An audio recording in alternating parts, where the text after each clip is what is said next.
Hello everyone, मैं doctor समया हूँ और आज हम बात करेंगे पीरियड्स माने कि मासिक धर्म के बारे में, जो कि एक बहुत इम्पॉर्टेंट टॉपिक है हम सब लड़कियों के लिए, महिलाओं के लिए। इसलिए बिकॉज अगर आप इसके बारे में इन डिटेल जानोगे तो आपको पता चलेगा कि आपको पेन क्यों होता है, आप किस टाइम पर जो है प्रेग्नेंट होने की कोशिश कर सकते हो, आपके पीरियड्स मिस क्यों होते हैं, आपके पीरियड्स स्किप क्यों होते हैं, आपको प्रेगनेंसी होने का जो प्रोसेस होता है वो कैसे होता है।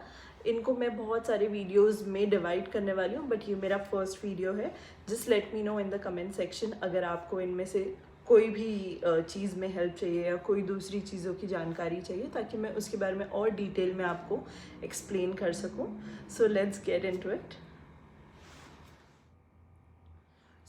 हमारी बॉडी में पीरियड्स होना प्रेगनेंसी होने से बहुत ज़्यादा रिलेटेड होता है। फॉर एग्ज़ाम्पल, जब तक आपको पीरियड्स नहीं होता है तब तक आप ऑब्वियसली प्रेग्नेंट नहीं हो सकते हो, और अगर आपके पीरियड्स बंद हो जाते हैं जब मेनोपॉज होता है 45 से 50 इयर्स के आसपास, तो उसके बाद भी अगेन आप प्रेग्नेंट नहीं हो सकते हो, बिकॉज आपकी ओवरीज जो है वो फंक्शन करना बंद कर देती है। तो पीरियड्स जनरली आजकल 12 से 16 ईयर ओल्ड लड़कियों को होता है, और स्टॉप होने के लिए 45 टू 50 इयर्स, कभी 52 इयर्स में भी स्टॉप होता है। तो let's get into details of क्या होता है पीरियड्स, कौन से पार्ट्स इन्वॉल्व होते हैं और क्यों होता है लोगों को पीरियड्स। ये जो है ये मैंने ड्राइंग बनाई है, लेकिन इस ड्राइंग को बिल्कुल इग्नोर कर देना बिकॉज मेरी ड्राइंग उतनी अच्छी नहीं है, बट मैं ट्राई करूँगी। मैंने इसलिए इतनी सिंपल ड्राइंग बनाई है ताकि आप लोग को इजीली समझ में आ सके कि क्या होता है फीमेल रिप्रोडक्टिव ट्रैक्ट में। तो ये जो पूरा पार्ट है इसे हम बच्चादानी बोलते हैं, ठीक है। ये जो पूरा पार्ट है इसे हम बच्चादानी बोलते हैं। यहाँ पर जो है बेबी ग्रो होता है, ठीक है। ये जो है ये वाले जो पार्ट्स हैं, ये गोल वाले, ये अंडकोश है जहाँ पर अंडा बनता है। इसके अंदर छोटे छोटे फॉलिकल्स होते हैं, फॉलिकल के अंदर जो है अंडे बनते हैं। ये जो है ये एक ट्यूब है जिसमें से अंडा गुजर कर यहाँ पर शुक्राणु से मिलता है। अगर प्रेगनेंसी होने के चांसेस है तो शुक्राणु से मिलता है और यहाँ पर आकर उसके बाद एम्बेड हो जाता है। ये अंदर की जो लाइनिंग आपको दिख रही है इसे हम एंडोमेट्रियम बोलते हैं, जिसके बारे में आप अभी आगे और सुनने वाले हो, बिकॉज ये पीरियड्स के लिए बहुत इंपॉर्टेंट है। अब हम बात करेंगे पीरियड साइकिल के बारे में, ठीक है। तो ये जो बच्चेदानी के अंदर जो एंडोमेट्रियल लाइनिंग है, ये जो लाइनिंग है ये है ना झड़ने लगती है। तो जब ये अंदर की लाइनिंग झड़ने लगती है तो तब बेसिकली पीरियड्स आते हैं, ठीक है। तो ये पीरियड या किसी को 2 दिन के लिए आता है, किसी को 7 दिन के लिए आता है, ठीक है। और उसके बाद जो है ये लाइनिंग 2 से 7 दिन हो गए, उसके बाद ये लाइनिंग फिर से बनने लगती है। हॉर्मोन्स के इन्फ्लुएंस में ये लाइनिंग जो है फिर से बनने लगती है, फिर से थिकन होने लगती है ताकि प्रेगनेंसी हो सके। ये बेसिकली इसलिए थिक हो रही है ताकि अगर प्रेगनेंसी रुक जाए तो वो इसको और ज़्यादा सपोर्ट कर सके, ठीक है। और इसमें बेबी की ग्रोथ भी होती है। अब हम ये जानेंगे कि 7 से लेके 14 दिन के बीच में क्या होता है। तो इस टाइम पर जो है बहुत सारी चीज़ें साथ में होते रहती है, बट जो हमारे लिए यहाँ पे इम्पॉर्टेंट है वो ये है कि ये जो आपको फॉलिकल्स दिख रहे हैं जिसके अंदर छोटे छोटे मतलब अंडे जो है वो ग्रो हो रहे हैं, तो उनमें से एक फॉलिकल जो है वो बड़ा हो जाता है और 14वें दिन के आसपास जो है वो फूट जाता है और इसमें से अंडा निकल जाता है। ये जो अंडा निकलता है वो धीरे धीरे कर कर इस ट्यूब से गुजर कर, जिसे हम फैलोपियन ट्यूब बोलते हैं, वो यूट्रस की तरफ, बच्चेदानी की तरफ बढ़ता है।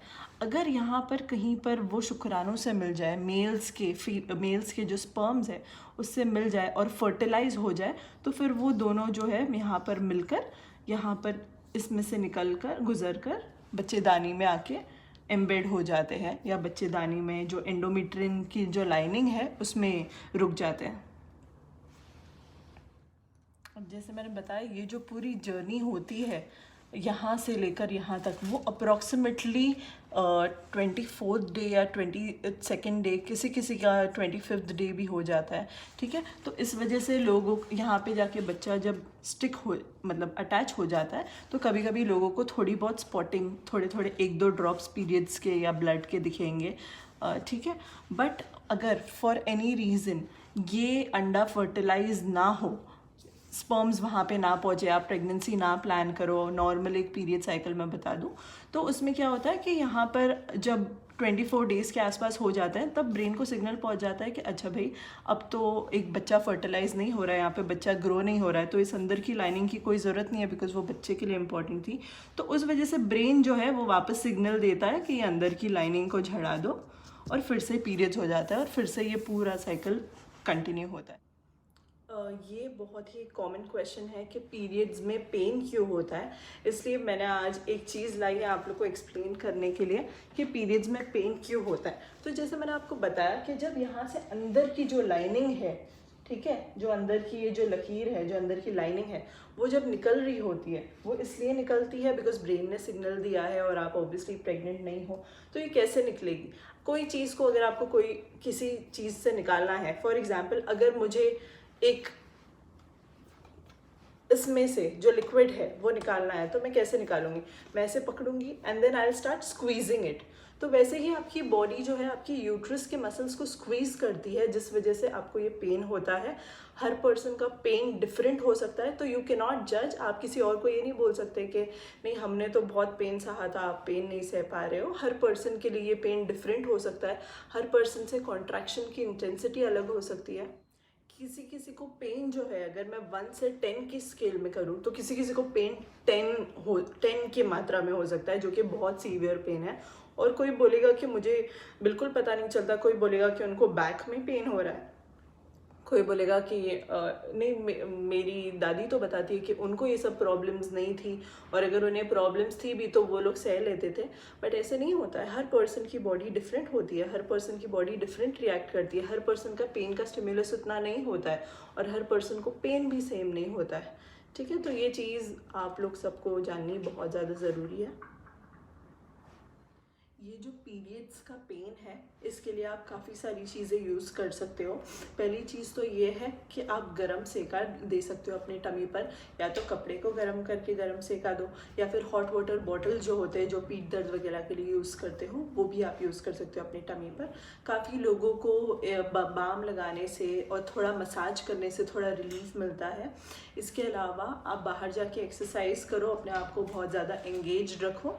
ठीक है, इसके अलावा मेक श्योर कि आप जिंजर वाटर पियो, जो कि अदरक का पानी होता है, वो काफ़ी ज़्यादा रिलीफ देता है। ठीक है, दिन में 2 से 3 बार आप वो चीज़ ले सकते हो। फिर है दालचीनी और लेमन वाटर। ये दोनों, दालचीनी और लेमन को बॉईल करो साथ में 10 से 15 मिनट के लिए, और उसका जो पानी बनता है वो आप दिन में 2 बार पी सकते हो। इससे भी आपको काफ़ी ज़्यादा रिलीफ मिलेगा। अगर इनमें से कोई चीज़ काम नहीं करती है तो आप डेफिनेटली फिर मेडिकेशंस ले सकते हो।